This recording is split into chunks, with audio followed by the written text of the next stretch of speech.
Hello दोस्तों, आप सभी को सकट चौथ की बहुत बहुत शुभकामनाएं। इस सकट चौथ को हमारे यहाँ माघी चौथ कहते हैं, तिलकुटी चौथ के नाम से भी जाना जाता है। दोस्तों, चार बड़ी चतुर्थी में से यह सकट चौथ बहुत ही महत्वपूर्ण व्रत माना गया है। यह व्रत संतान की लंबी आयु के लिए किया जाता है और जो निसंतान होती हैं वो लोग संतान प्राप्ति के लिए इस व्रत को करती हैं। इस व्रत को करने से आपके संतान की दीर्घ आयु होती है और संतान का भविष्य उज्जवल होता है और जो निसंतान होती हैं उनको संतान की प्राप्ति होती है। इस चौथ के व्रत को कैसे करना चाहिए और कब करना चाहिए, इस व्रत की क्या विधि है, निर्जला किया जाता है या जल पीकर किया जाएगा, वो सारी बातें मैं आपको इस वीडियो में बताऊंगी। तो सबसे पहले दोस्तों, मेरे चैनल को लाइक और सब्सक्राइब कर दीजिए जिससे मेरी सारी नोटिफिकेशन आप तक पहुंच सके। तो दोस्तों, आपको बता दें कि साल 2026 में सकट चौथ का व्रत माघ माह की चतुर्थी तिथि का प्रारंभ 6 जनवरी को 8:01 पर होगा और चतुर्थी तिथि का समापन 7 जनवरी 2026 को 6:52 पर होगा और इस दिन चंद्रोदय का समय 8:54 पर होगा। माघ माह कृष्ण पक्ष की चतुर्थी तिथि को सकट चौथ का व्रत रखा जाता है। कई जगह पर माघी चौथ के नाम से भी जाना जाता है। इस व्रत में गणेश जी और सकट माता का पूजा किया जाता है।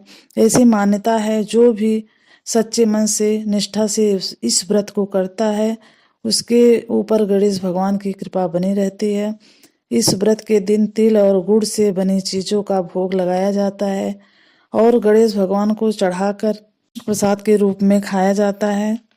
दोस्तों, सकट चौथ के दिन पूजा करने वाली सभी माताओं को सुबह उठकर स्नान करके सूर्य भगवान को जल अर्पित करना चाहिए और दिन भर निर्जला व्रत रखना चाहिए। उसके बाद फिर रात के समय में इस व्रत की पूजा की जाती है। तो रात में स्नान करने के बाद साफ स्वच्छ लाल या पीले कपड़े पहनना चाहिए और फिर पूजा स्थल को गंगा जल से शुद्ध करें और एक चौकी पर पीले वस्त्र के ऊपर गणेश भगवान और सकट माता की स्थापना की जाती है। उसके बाद एक तांबे का कलश रखें और उसके ऊपर घी का दीपक जलाएं और गणेश भगवान को दूर्वा चढ़ाया जाता है। माता जी को भी अच्छे से श्रृंगार करना चाहिए और भगवान को वस्त्र आदि चढ़ाकर प्रसाद में गुड़ और तिल से बने लड्डू जरूर अर्पित करें और शकरकंद भी चढ़ाया जाता है। गुड़ और तिल से पहाड़ बनाया जाता है। उसके बाद गणेश भगवान और सकट माता की कथा जरूर सुननी चाहिए। अंत में आरती करके पूजा संपन्न करें और चंद्र उदय होने पर जल से या दूध से अर्घ देना चाहिए क्योंकि यह पूजा चंद्र दर्शन के बाद ही संपन्न होता है।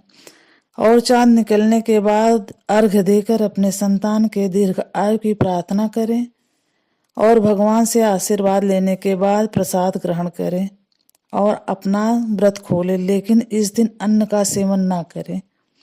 और अर्घ्य देते समय ओम चंद्राय नमः का मंत्र जरूर कहना चाहिए। धन्यवाद।